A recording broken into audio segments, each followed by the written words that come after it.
Good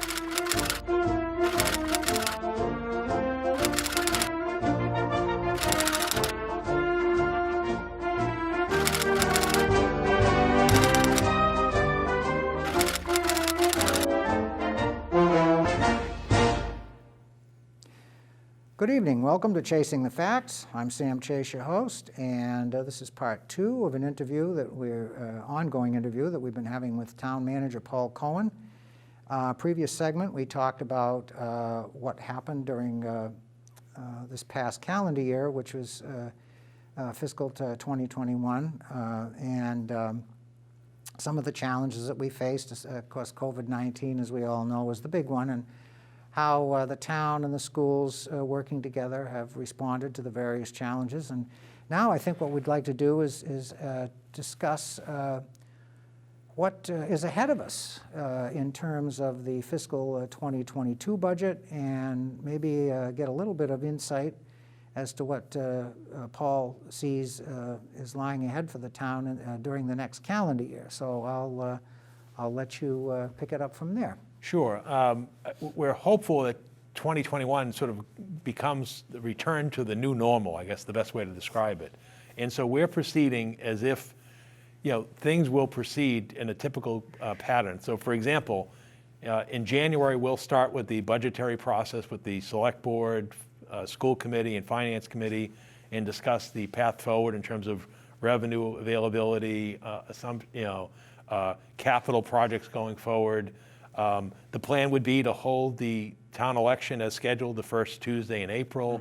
Mm-hmm. Although interestingly, when the state legislature did their budget, they extended early voting for 90 days till March 31st. So many cities and towns are scratching their heads saying, most elections occur later in the spring. So what does early voting mean if it only runs to the end of March?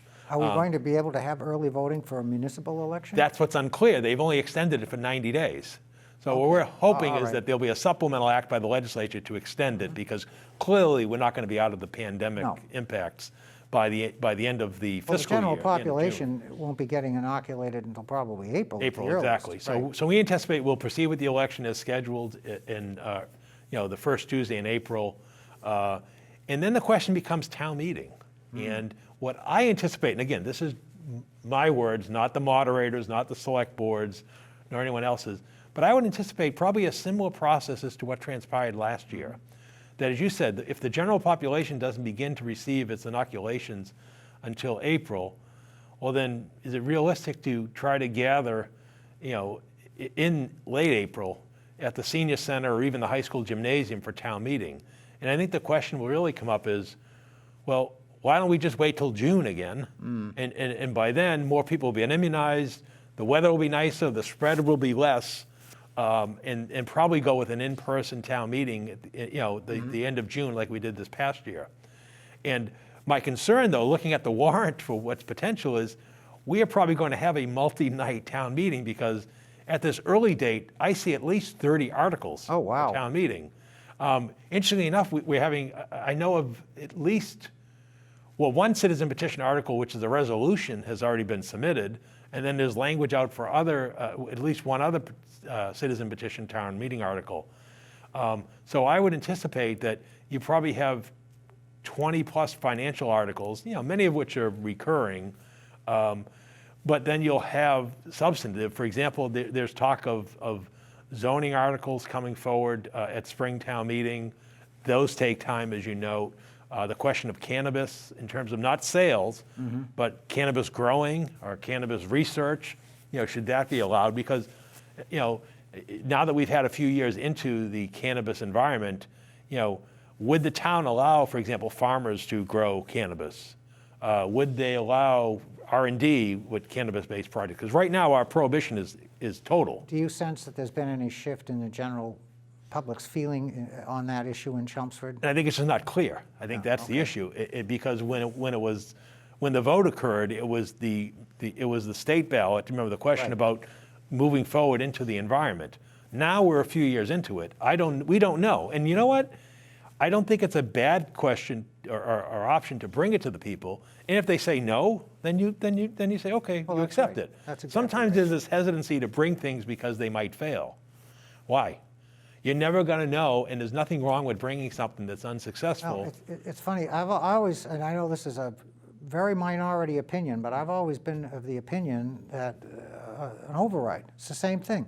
And people say, oh, it's a bad thing to put a Prop 2.5 override. No, it's not. You're asking the public what they want to do. If they say no, that's fine. Now you have the answer. Now you're able to proceed with your budget issues and so forth. But there's nothing wrong with asking the question. I agree with you 100%, and that's the way you move forward. You know.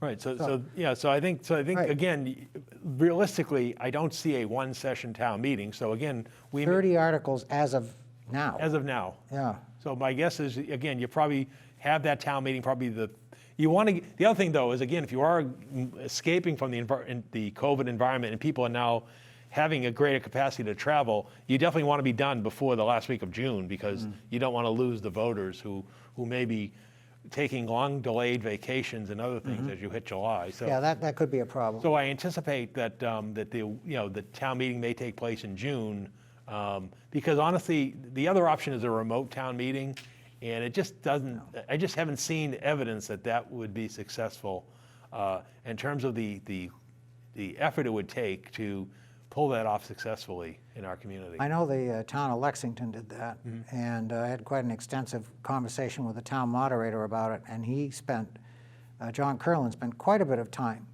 researching this issue. And I think the decisions that he made in consultation with you and others, I think were the right ones for the town. Apparently, I think Lexington made a Herculean effort to pull it off, but it wasn't without its difficulties. And the amount of time it took to record votes and so forth, I mean, I just don't see that, especially if you've got a full a warrant. You know, if you had 2 or 3 articles, that's one thing. Yeah, you could do a special town meeting, Right, probably. but if you've got 20 to 30 articles, you don't want to do that. And because part of it also is the debate. Having a debate virtually is challenging. In terms We've of all debate done on Zoom Skype. meetings. We know how that works, right? And to effectively have a debate, it's not the same. No. It doesn't work. But again, I think also we'll be moving forward. For example, construction on the North Fire Station renovation and expansion, is scheduled to occur in the spring and summer. And so hopefully by early fall that station will be modernized. Again, another town building that it goes back 60 plus years, and again, as a permanent a need for the community going forward. So that will take place. The Conservation Commission will be advancing the utilization by the public of the Warren Pole property. They'll be going to town meeting. They're examining plans for a parking area for the land, and also developing plans for the usage of the property. So again, that will be a great outdoor opportunity for the residents to take advantage of as we move forward. I know the selectmen are going to be hearing a report from the Age-Friendly Committee at the end of January about how we can expand our offerings to all ages, but obviously a focus on the elderly in the community in the year ahead in terms of enhanced services such as transportation and other critical needs. And so you will see that initiative. Really, the report will be submitted at the end of January, and then it'll transition to an implementation plan. I think similarly, you'll see the master plan implementation committee wrapping up their work in the first quarter or so of 2021. And then same thing, the implementation of the revised master plan moving forward. Again, we'll look forward, we'll guide processes moving forward.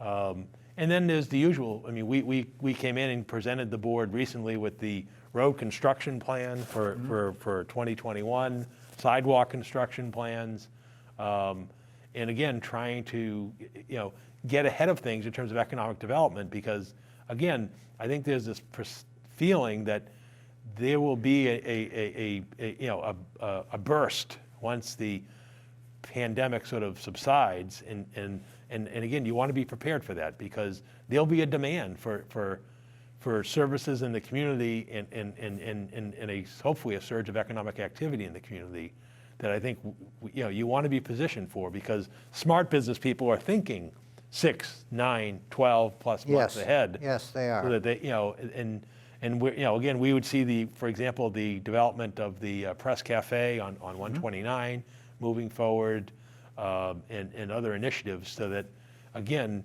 we rebound. And I think that's going to be the thing. As we saw, unfortunately, a number of small businesses and stuff suffered and closed during the pandemic. And I think what you're going to see is hopefully this new wave of entrepreneurial support, again, supported by, we believe would be the federal and state government in terms of giving them some assistance to get off the ground.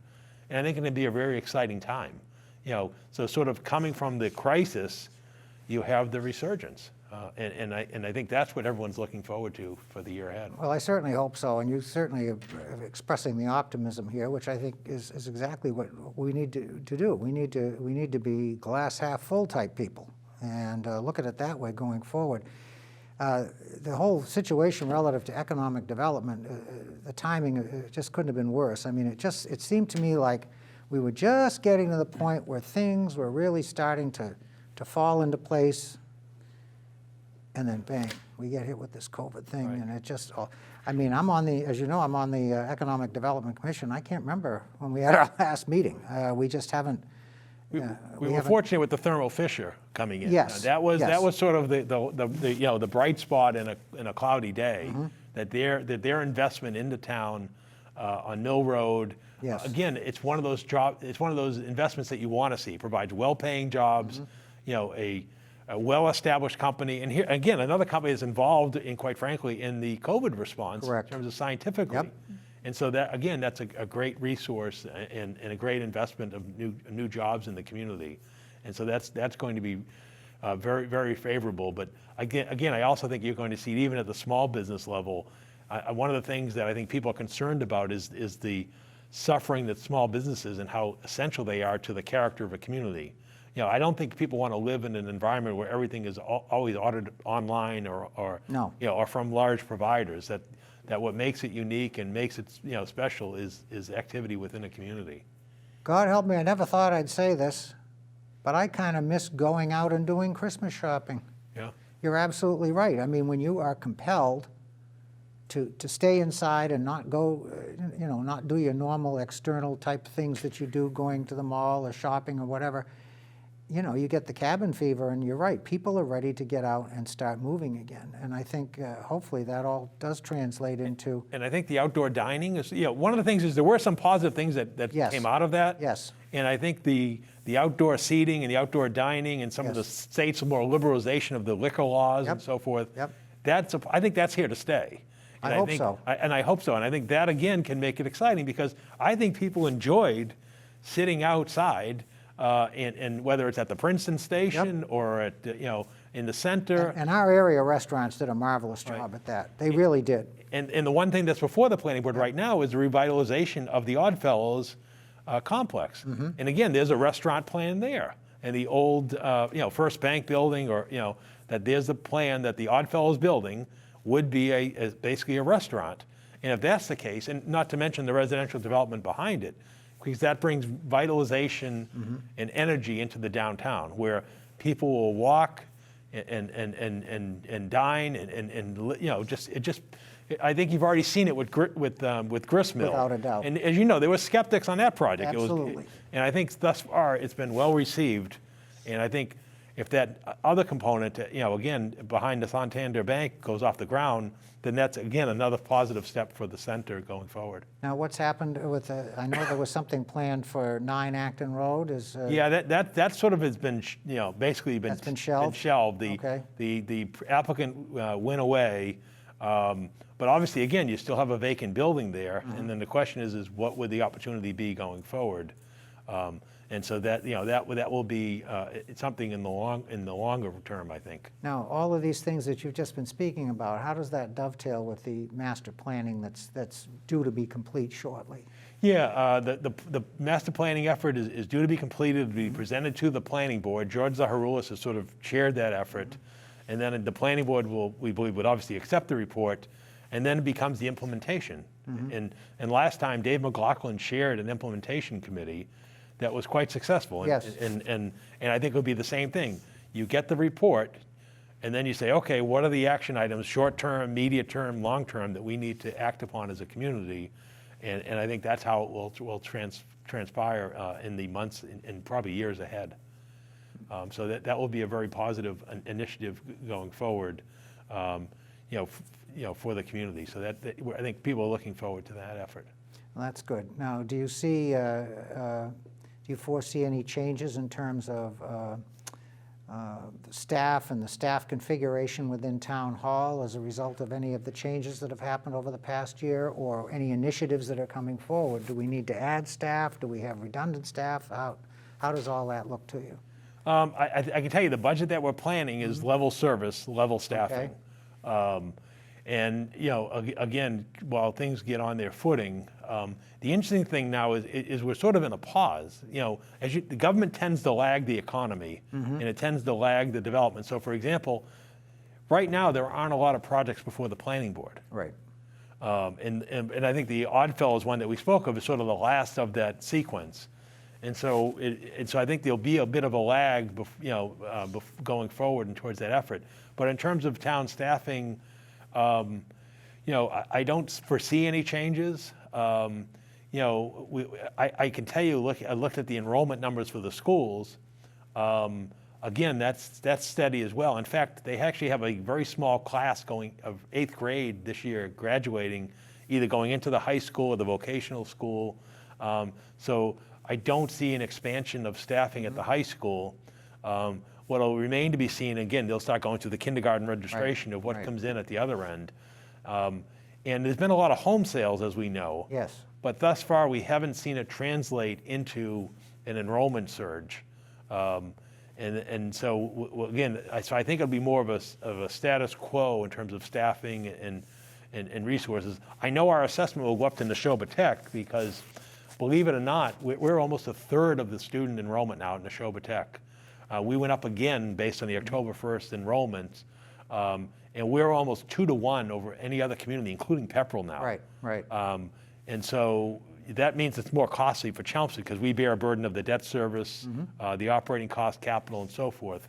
But well, there's a direct relationship between the number of students that you send and what your assessment is, obviously. Exactly. So, yeah, that's so exactly right. So that'll be interesting to see going forward. The other interesting thing is you sort of had this lag or diminishment of college enrollments and so forth. And then the question is going in the year ahead, what does that do, particularly in terms of workforce development? Because right now, as we know, there's been a change in terms of the work at home versus work in the campus or environment of the business. And it'll be interesting to see what that means in terms of investment in office real estate. Right. And also transportation, Right. in terms of congestion and traffic and so forth. So that's going to be an interesting examination of what that means going forward, particularly as we try to revitalize our 129 corridor.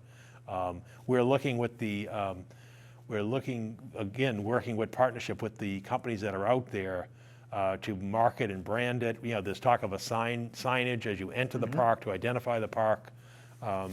Initially at the Route 3 end, but probably ultimately at both ends.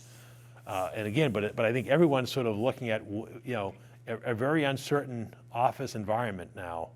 And what does it mean? Because we know what was happening for the last decade. It was migration to Boston. Correct. And companies wanting to be on the seaport and in Cambridge and so forth. Well, now we're not sure what that means going forward. And also, how many days a week does one have to be in the office? Because I think what you'll see is people's commuting patterns and residential patterns will depend upon that. Because somebody may be willing to drive from the Cape into Boston 2 days a week. Correct. But they might not want to do it, they might not want to do it 5 days a week. There was an article in the paper, I think it was either today or yesterday, that I read that talked about and I guess and I'm ashamed to say this as an assessor, I should have known this, but there is a home surge in Massachusetts. And what they were talking about was really the western part of the state. And they cited that, what you just said, people now, they work from home, the professional positions, folks work from home. So, it doesn't matter that they live 3-hour drive from their office that they may have to go into once or twice a week. They're willing to do that. So, that's a tremendous change, and it will change the demographics of your of your towns, I would think. And it'd be interesting to see how that affects Chelmsford going forward. But it sounds like, you're pretty much, the town is pretty much on top of all these things with, got the pulse on the development aspect and infrastructure and so on and so forth. And I think that's, we're well served with that. And one thing that we can certainly be assured of, that things change. Yeah, nothing stays the same. Right. And I think that's the lesson learned from this is this has brought a bit of change that obviously was sudden, and again it may end just as suddenly, and then the question becomes what is the new normal, and what does that mean, and what are the impacts of this? And I think that's really not clear at this point in time, but clearly you're seeing where you're not seeing real estate appreciation, as you noted, is in Boston right now. Right. Whether it's commercial or office or residential. And I think everyone's sort of waiting to see what that means. And also I think there's a question of what does it mean in terms of the jobs and skill sets going forward. And I don't think we can overlook the fact that there's a new administration in Washington, and what will their initiatives be. And also, I think you're going to be going into an election cycle soon for the state. And it was noted today, for example, what's the tenure for the House Speaker in Massachusetts in terms of long term? I think he's 70 years old. Yes. Speaker DeLeo. And then the Governor Baker. My guess is he noted he was 64 in his last press conference. Yes. Because he couldn't get the shot because he wasn't 65. but I think the big question was what are his plans going forward? And why you say, well, why does that matter to Chelmsford? Because those things matter. It matters. It does matter because that's the environment and the initiatives and the climate. And also, but coming back to the local level, as you know, we have a diversity, inclusion committee, and the question is going to be is what will come out of that committee going forward, in terms of what will their suggestions be? I mean, obviously they're going to be talking to the police chief, they're going to be talking to the select board, they're going to be talking to the business development director. But what becomes of that in terms of, because obviously if you look at our town meeting representation, it's not a very diverse group in terms of what, by the community, in terms of by color and so forth. And if you look at town boards as well, we have gender diversity in town. But we don't, where is the participation by other groups in town, whether it's... But this is not not unique to Chelmsford. But it's also not systemically by design. I mean, you can't force people to seek office. Right. If people want to run, they run. If they don't want to run, they don't want to run. There may be some... But I think people look at it saying, why don't they choose to run? Why? And that's probably a legitimate question to ask, Yeah. And I would be interested in having that discussion and learning about that as well. I mean, But, I know on the town side, for example, we'd love to have more minority employees in the town offices, Right. in the police department, the fire department, DPW. But as you said, when we put out the applications and get the civil service list, If people don't apply... they're not there. Yeah, if they And so don't that- apply, they don't apply, right. So I think that becomes the question: is Right. why don't they apply? And, Right. and are we, is there something that we can be doing more Right. to invite that participation? That is a legitimate question, Right. I think. You certainly don't want to be doing anything to discourage applicants. Right. But what can you do to encourage applicants, I think is the question. And then I think part of that goes into the Right. schools. As you know, there was a big initiative after the rally this past summer on the Common about looking at the school materials in terms of and program offerings. And it'll be interesting to see if there's any impact there in terms of the texts that are used and so forth. I mean, for one, I don't believe we should rewrite history or be ashamed of history. Things happen the way they happen. Right, and I also don't think you hold the current generation today for things that transpired 100 or so many years ago. And so it's going to be interesting to see what the basis is going forward in terms of curriculum in the schools, for example, or efforts that we're doing in the town. And I think that's an unknown, and I think everyone's sort of looking to see what will transpire. Well, and I'm glad to hear you talk about this because I think it's important. We have the diversity committee in place, and I've watched a couple of their meetings, and what I'm getting out of this is a desire of the people on the committee to do what we're talking about now. Make sure that doors are not closed to people. Okay, as we said, you can't force people to step up, or you can't force people to run for an office. But we ought to be in a position as a town to make sure that there are no obstacles or perceived obstacles for people who may want to step up. And if we have to tilt on the side of giving a little encouragement, then that's okay. I mean, I agree with that, you know, because you want to be, at the end of the day, you want to be comfortable that nobody has been excluded and everybody has the same opportunity and access to get to wherever it is that we need to be. So, I was watching those meetings very, very closely, and that seems what I get is that's the mindset.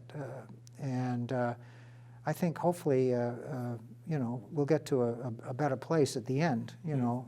I know on the town side, we're undergoing diversity training, and again, I think there's an effort, I mean, to again examine and have the discussion, and I think that's really what is, have a calm, reasoned discussion, and an inclusive discussion about, how can we make our community even greater than it is today. Right. And I think that's the magic. Focus is what can we do to continue to improve ourselves. Well, and I think that hopefully that should be everybody's goal. I would think, Exactly. and you start with your own personal life, Yep. and you look at things that way, and then that translates into the greater community. And if you have that mindset, then please consider stepping up and serving on one of these boards. I mean, one of the things that the selectmen do at the first part of their meeting is to read the list of vacancies on town boards. And this wasn't a problem 20 years ago. It really wasn't. I mean, we didn't have, of course, I don't think we had as many functions as we do now. We had fewer boards. But still, I mean, a lot of these boards that we have go unfulfilled. And I know we have trouble fulfilling town meeting rep seats as well. Right. You know, so there seems to be more of a, not quite as much interest as there was maybe 15 or 20 years ago in doing this. So anything the town can do to foster that notion that, gee, we'd like to have you come on board, we'd like to have your opinion. It may be a little counter to what we're used to hearing, but that's okay. That's what we want. Right. I mean, this town has shown in the last, 15 plus years, they're not shy about electing new faces to offices. No. We've seen that.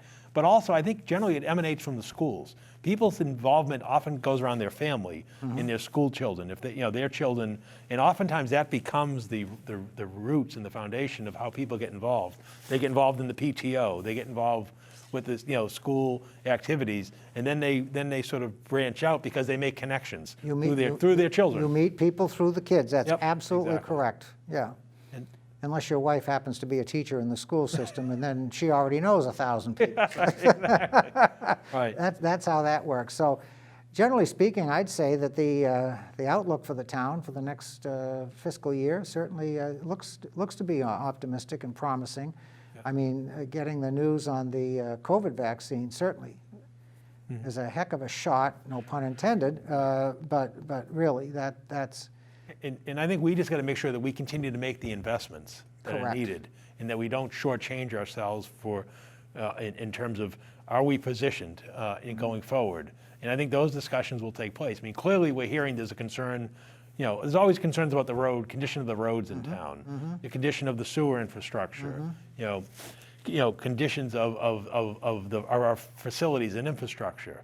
And I think those are the type of discussions and debates, and many of which will take place at town meeting, but also just take place in terms of probably during the election season as well, as in terms of how are we positioned to go forward, because it's a competitive environment. I think one thing we've learned, through this pandemic and even prior to that is that it's a very competitive environment, and you have to be positioned to be an attractive community. We are competing with Westford, we are competing with Bill Ricker, we are competing with Bedford. Yes, that is absolutely correct. Yeah, and so I think that's the lesson that I think we'll move forward with, and again, that I think that will be the focus, hopefully, in terms of the discussion of the master plan, moving forward, discussion of diversity going forward, because that's kind of a livable community, part of the discussion in terms of how we spend our tax resources.